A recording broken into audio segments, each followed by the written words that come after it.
Sean, you getting this? Well, this just in, the Iraqi regime has stood down, and the Clintons have now taken over. The Clintons have taken over Iraq. I don't want to run soccer. Soccer? I have no idea. That's not even a sport. The team cup. That's a little mind-boggling to me. I work over there at right off 275. You know, I was out there on the road pounding it up. You were definitely pounding. I'll tell you that much. Late 16. We got here it is, an Iraqi soldier in training here. Oh wow! Yeah, there it is. Let me check that out. Yeah, that's a pretty bad deal by Saddam. You're not next. Now, I'm hungry, actually.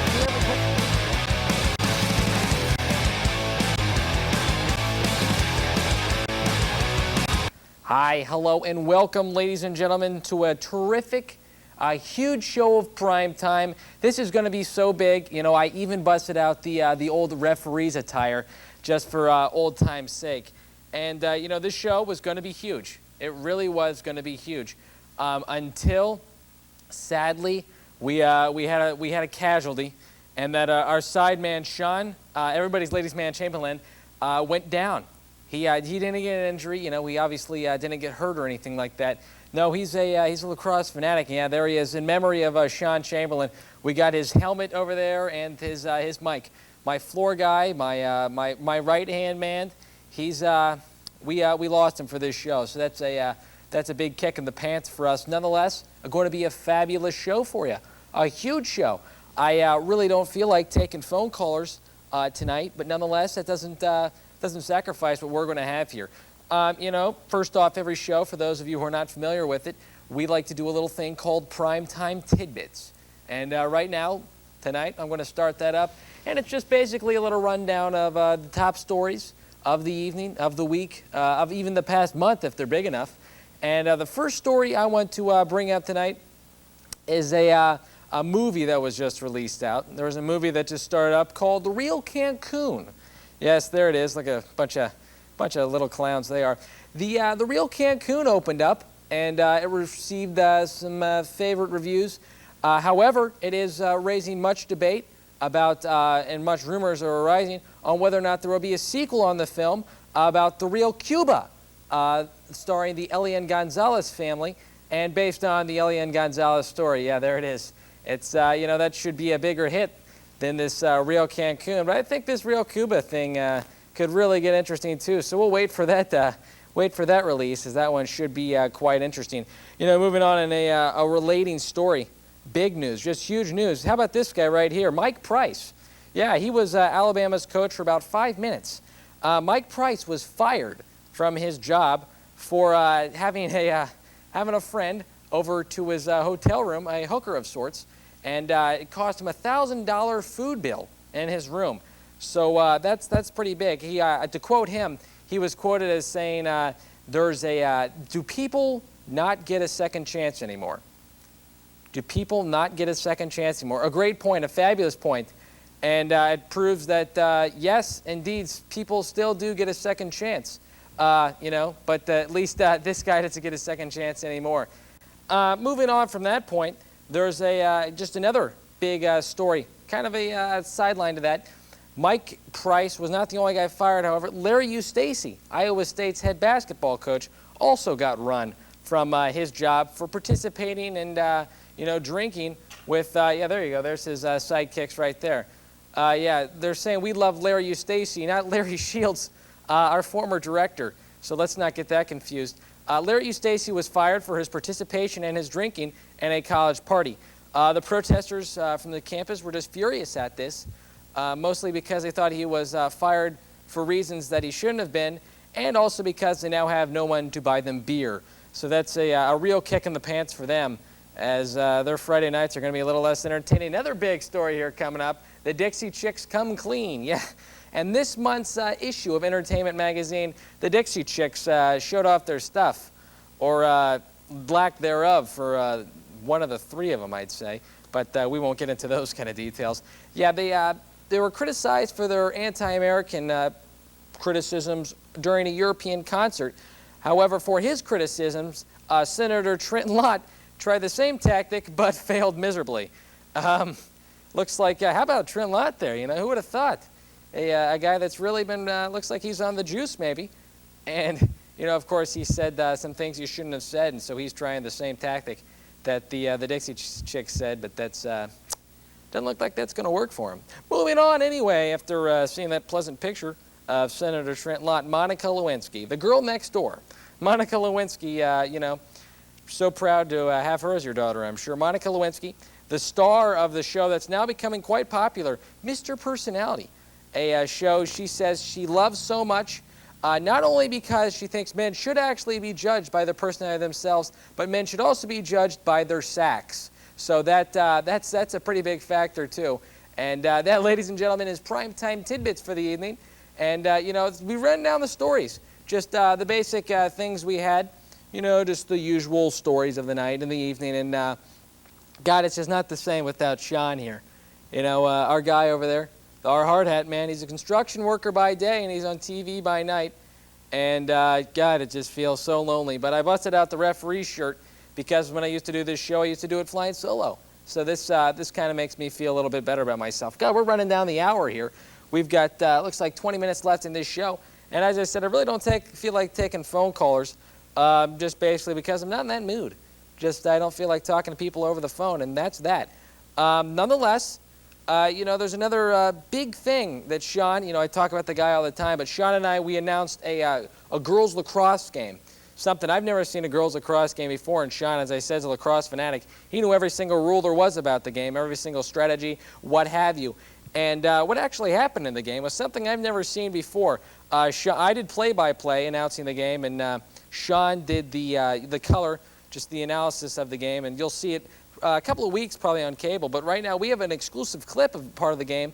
I just wanted to show people, just you know, it kind of just summed up the game itself. It was a team, two teams fought very hard. But let's go ahead and see the clip real quick of Sean and me, my commentary. Just listen in on what happened. It was a pretty serious, probably the biggest play in the game here. Enough of me rambling. Let's take a look at it real quick.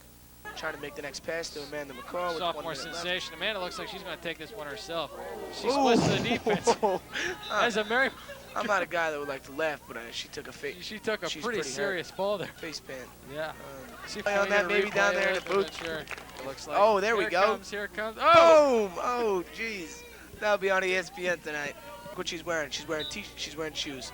And boom. Oh yeah. That's and Amanda that's a doozy.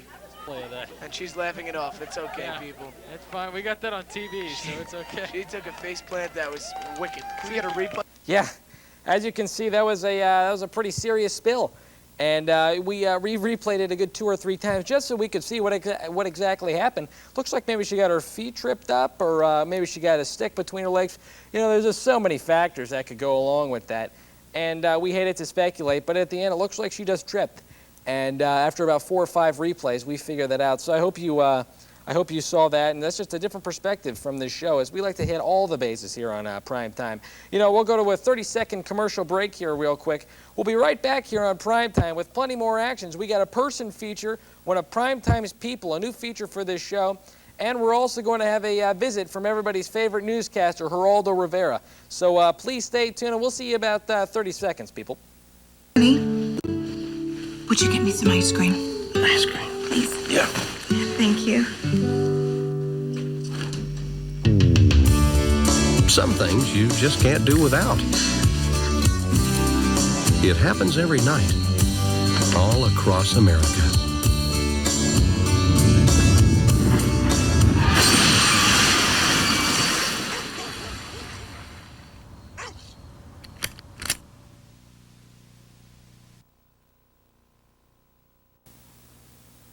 And we're back now. Like I said, we last week we were privileged to have a live interview from Geraldo Rivera from Baghdad. But this week we're not sure where Geraldo is exactly. We just sent him out on a mission to the Middle East, and supposedly, is he here? Do we have him in? We got Geraldo Rivera on the line right now. Supposedly he's Geraldo. Are you reading me here, Geraldo? Hey, Jerry, you got me? Paul, I can hear you loud and clear. Geraldo Rivera reporting live from Thailand. Horrible tragedies have come out here in Thailand. Violence, pandemonium, chaos. broke out here just later on this afternoon in front of this American chain Burger King that is just right behind me. What actually happened, we are not sure, but apparently the Thailand people are directing their hate towards the Americans, and I was hit by a flying object in the shins, and I have not been in that much pain since somebody spilled scalding hot coffee on my private parts. Yeah, that sounds pretty serious, Geraldo. Now tell me, what exactly is the whole the gig with the cowboy hat?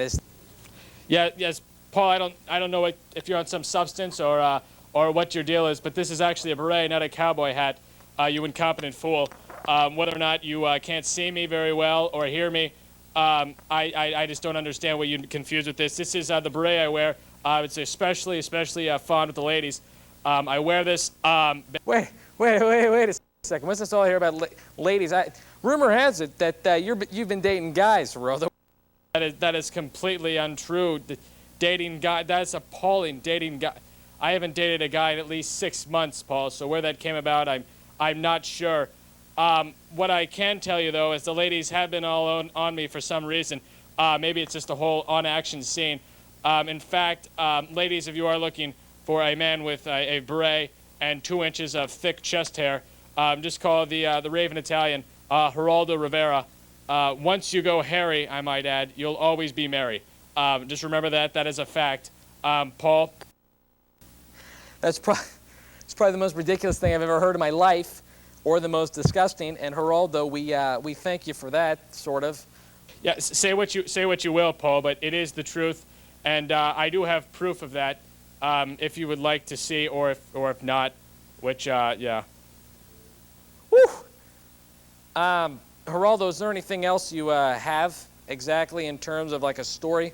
I know you'd like to strut about yourself as much as you can, but is there anything big actually going on out there, or what's the word going down? Going on here, I can tell you right now that the Thai people are very, very upset at the Americans for their actions against Iraq, and obviously they're attacking this American chain, maybe hoping to do something horrendous to the American economy. At this point, they're calling it, the Thai people are calling it Operation Koh Samui, which I believe translated in Thai is Operation American Hate, and I do indeed speak Thai, so that is definitely a fact. At this point, the Americans are trying to calm this down, but there's just no stopping this. As I said, I was chucked in the shins, and my legs actually gave away, and I was just pushed down. What they have against Geraldo Rivera, I'm not sure, but I'm sure we'll get on top of that. This is a case with the United States attacking Iraq and China attacking the American economy. To quote Shakespeare, what goes around does indeed come around, seemingly, from this here reporter. Paul reporting live from Thailand, Geraldo Rivera for primetime television. Supposedly we've lost Geraldo. Or, yeah, I guess he seems like he was in pretty serious trouble there. Operation Koh Samui. That's a new one to me. Geraldo's been up and down the world, left and right, up and down. He's gone from seaboard to seaboard, and he knows Thai. I didn't know that he knew Thai. So that's a new thing. And Geraldo, like we've said, we're just so glad to have the guy because he's so vast in his knowledge in his field. So that's yeah, that was pretty weird actually. That whole that chest hair thing. That's Geraldo's a pretty sick guy. I'll give him that much. But that mustache, wow, God, you can tell he's Italian. That'd take any average guy a good 2 months to grow. So thick, so thick. Never seen anything like it. Nonetheless, thanks Geraldo for coming on, and Sean, if you could speak, I know you love Geraldo's interviews, and I do too. Although that one was a little spooky. Yeah, just a little on the frightening side, which is fine. But God, it's just not the same without Sean here, Yeah, but what are you gonna do? We'll carry on. I'm not taking phone calls this week, but it was basically for one main reason, and that was because I did a person feature. We're starting up a new thing called Primetime People. Primetime's People. We're trying to get out into the community, pick, one of those guys that just stands out for some reason, whether it be a character issue, just something he's done, something he constantly does. It just puts a smile to everybody's day, and we found the guy. I did Primetime's people. We went out there, we found this guy, and I did a feature on him. And I'll tell you this, ladies and gentlemen, interviewing so many people, finding out his story, just probably one of the most interesting people I've ever met in my life. Not an understatement. And this guy, he's going to make it big in life. He really is. Just because he's done one thing in life nobody else can do. And, you know, let's go ahead and let's roll up the feature here on this guy. Primetime's people, Adam Shapiro. He's a guy, hometown guy, down to earth. Everybody knows him. Everybody likes the guy. But there's one thing that sticks out about him that I just had to capture. And it was a truly heartfelt moment. Let's go ahead and let's roll Adam A. Shapiro's Primetime People. Here on this quiet, spooky street that lies in such calm and peace lies a story of a boy that's achieved so much. A story that nobody really cares about. No, but the real story starts here, in this quiet, calm, and old cafeteria. A story of one of Primetime's people, Adam A. Shapiro. A man whose character, class, integrity exceed almost any other person in this here planet. A man whose intelligence, class, can make him just amongst the minority of any other person. But A. Shapiro is known for one thing: his pounding. So I guess the question has to be raised, what is pounding? Well, you try to get down the food or drink and kind of as fast as you can and manage to swallow it somehow. Pound, pound, pound, pound. Yeah! Shapiro? Yeah! Yeah! Now crush the glass. Sweet. So why pound? Is it just an instinct that kicks in, or like a genetic, thing that's just built into your DNA? Or is, when the adrenaline rush of people coming up, what is it, people just wanting you to pound? Is that why you pound? Well, sometimes it's fun, and occasionally you get money, and other things too that kind of make it interesting. Is it the adrenaline rush, or? Oh yeah, definitely. But suddenly one day the pounding stopped, for seemingly no reason. I don't know, just too much in a short period of time, and now I can't really do it anymore because I'm kind of having braces and other things like that, so it's harder to do it now. But what was the real reason for the ending of A-Shep's pounding? Speculation continued amongst several witnesses. So when exactly did you notice problems with A-Shep in terms of his pounding? Was there a downfall there, or what happened? Well, I guess it was about 4 months ago or so. Shapiro had a pretty rough incident with a Rice Krispie treat. It got almost lodged in his esophagus, and his esophagus was swollen up for about two weeks or so. Ever since then, the pounding really has been on the downslide. He's had to degrade down to things like sandwiches. The reason for A-Shep's pounding days being over is unknown at this time. However, that does not decline his legend, as A-Shep will always be known for his pounding. Well, I think that ever since that, that was pretty much the end of his career.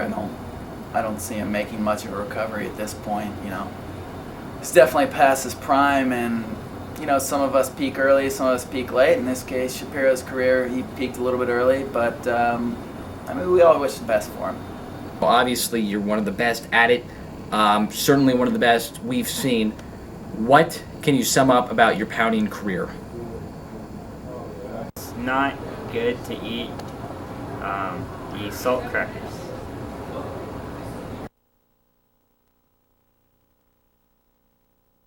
What more can you say? Adam Shapiro. He's the man. He is the man. Well, you know, much controversy spread about why he stopped or all that stuff, but the bottom line is the best guys, they get burned out. They really do. I mean, look at me right here, you know. My 8th show. Huge. Huge. And you get burned out after a while. The lights dim down on you. People get expectations. It's just a numbers game.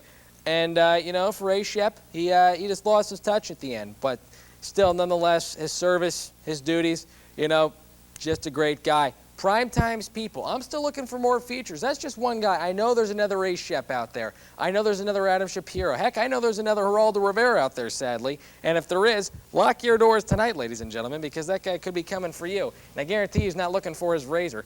Nonetheless, you know, send them in to me. I get this email, since I'm not taking calls, email me at paulnyhartshow@fuse.net. If you've got any people, heck, if you got any comments, you know, you don't even have to keep it clean. Well, that's probably a bad idea now that I think of it. Let's try to keep it clean. But, you know, that's kind of funny. I mean, don't send me junk mail or anything. Don't forward me any of this stuff. You want to play that game? I mean, come on. I got virus protection anyway. I'm game any day.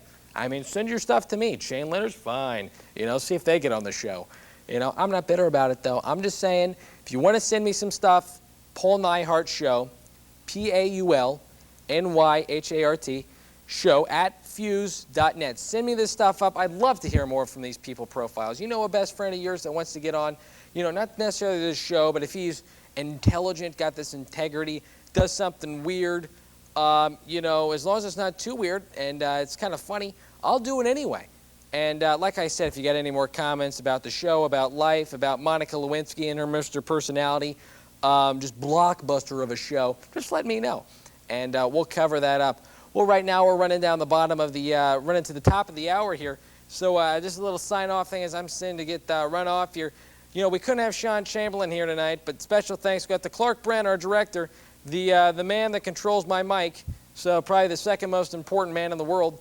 And there's also, I'd like to thank Gigi Gunkel, our studio assistant, studio production director lady, who does a fine job for us all and gives us the studio time. IHTN, the most comprehensive student-run television network in the country. We'll see you next week, ladies and gentlemen, on Prime Time. So long, folks.